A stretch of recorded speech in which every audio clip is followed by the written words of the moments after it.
s'agit d'une activité où les élèves peuvent se mettre dans la peau d'une équipe de journalistes, prendre des photos, interviewer les personnes qui sont présentes et ensuite l'après-midi ils vont passer au montage et pouvoir créer le bloc d'information et voir vraiment le résultat concret de leur travail du matin. On a appris comment être un bon journaliste, donner des informations correctes que nous savons et que pas forcément eux.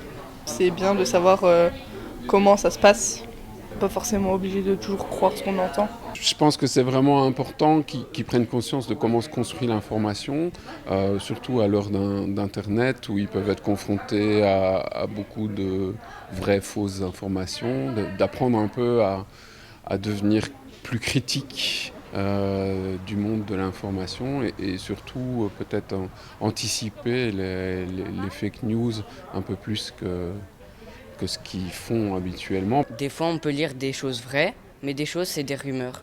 Et du coup, faut savoir si c'est vrai ou pas. Par rapport aux sources, comment on faisait pour les avoir. On a appris que ça dépendait des angles de la vidéo, parce que si on zoome sur une fenêtre, on va peut-être croire qu'il y a quelque chose qui se passe, alors que pas forcément. Bien sûr, le monde du journalisme n'est pas tout blanc, mais ils ont des garde-fous que beaucoup d'autres éditeurs sauvages du net n'ont pas. Et je pense que c'est important de remettre un peu ça en avant.